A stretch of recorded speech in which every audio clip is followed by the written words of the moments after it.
Assalamualaikum warahmatullahi wabarakatuh. Halo semuanya.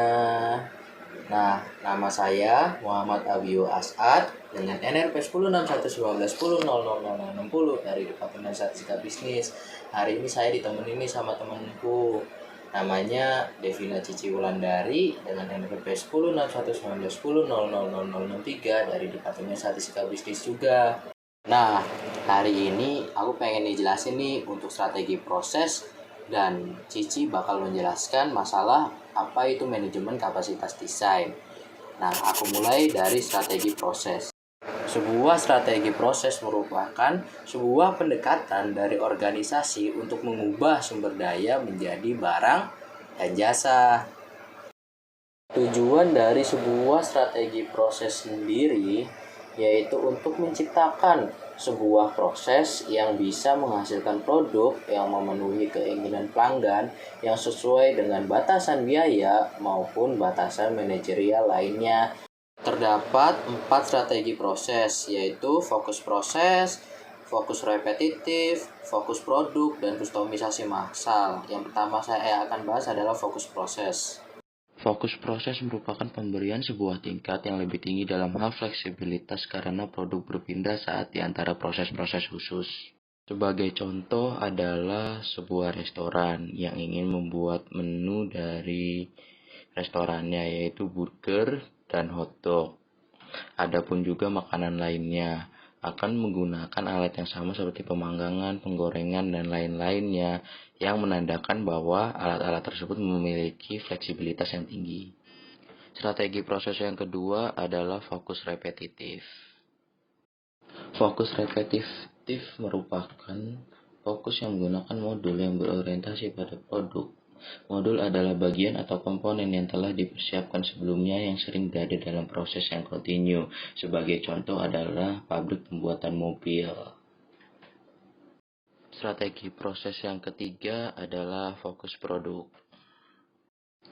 Fokus produk merupakan fasilitas yang diorganisasikan di sekeliling produk. Sebuah proses berorientasi produk bervolume tinggi tetapi kekeragamannya rendah. Sebagai contoh adalah pabrik pembuatan kaca. Strategi proses yang terakhir adalah kustomisasi massal. Kustomisasi massal merupakan pembuatan produk dan jasa yang dapat memenuhi keinginan pelanggan yang semakin unik secara cepat dan murah. Namun kustomisasi massal bukan hanya mengenai keragaman produk, tetapi juga bagaimana secara ekonomis mengetahui apa yang diinginkan pelanggan. Sebagai contoh adalah pabrik pembuatan mie instan.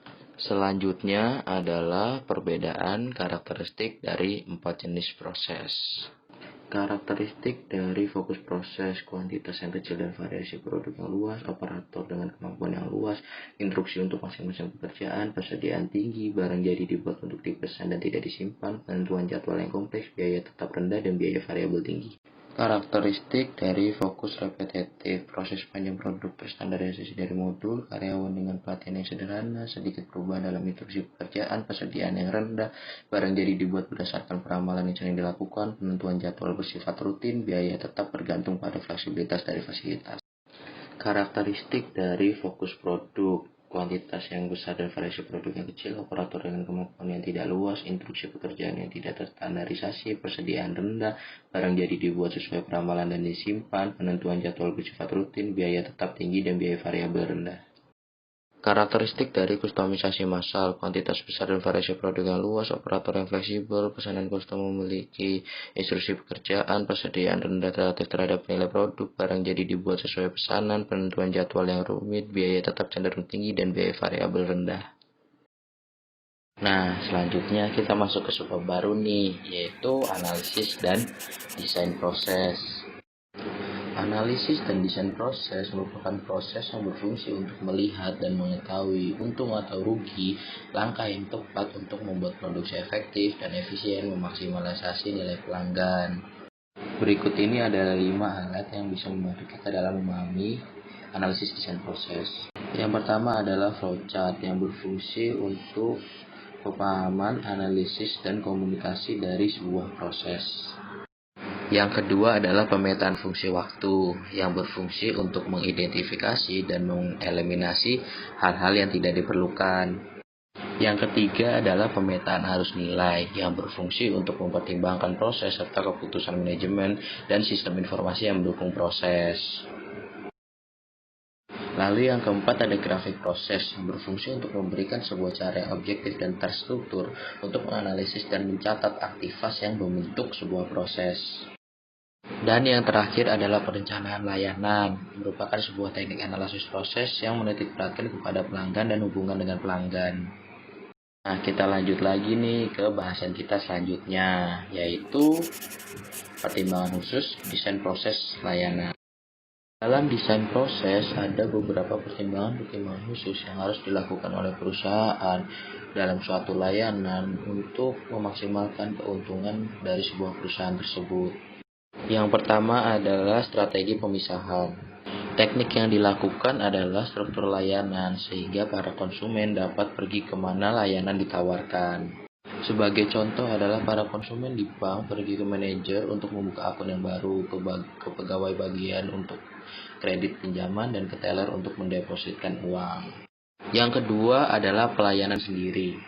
Teknik yang dilakukan adalah pelayanan sendiri sehingga para konsumen dapat meneliti, membandingkan, dan meninggalkan dengan kecepatan mereka sendiri. Sebagai contoh adalah supermarket dan department store melakukan pesanan melalui internet.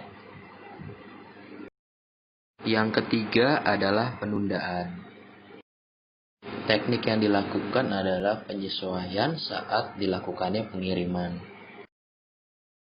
Sebagai contoh adalah menyesuaikan van atau truk pengirim pada saat pengiriman dan bukannya pada saat produksi dilakukan. Yang keempat adalah fokus. Teknik yang dilakukan dalam strategi fokus adalah membatasi penawaran terhadap konsumen. Sebagai contoh adalah menu restoran yang dibatasi sesuai dengan keputusan perusahaan. Lanjut lagi nih ke bahasan selanjutnya, yaitu teknologi produksi. Di sini saya ingin membahas 7 macam teknologi produksi. Yang pertama adalah teknologi mesin. Sebagai contoh adalah mesin pemotongan, pengeboran, pemboran, dan penggilingan. Yang kedua adalah sistem identifikasi otomatis. Sebagai contoh adalah mesin ATM yang dikendalikan oleh sinyal elektronik digital. Yang ketiga adalah kendali proses. Sebagai contoh adalah sensor untuk mengumpulkan data maupun program komputer yang membaca data berkas. Yang keempat adalah sistem penglihatan. Sebagai contoh adalah CCTV yang dipasang di setiap pojok perusahaan. Yang kelima adalah robot. Sebagai contoh adalah perusahaan Ford yang menggunakan robot untuk melakukan 98% pengawasan. Yang keenam adalah sistem penyimpanan dan perbaikan otomatis. Sebagai contoh adalah fasilitas distribusi dari retail. Ketujuh adalah kendaraan yang dipandu secara otomatis. Sebagai contoh adalah troli yang dikendalikan secara elektronik untuk memindahkan barang-barang.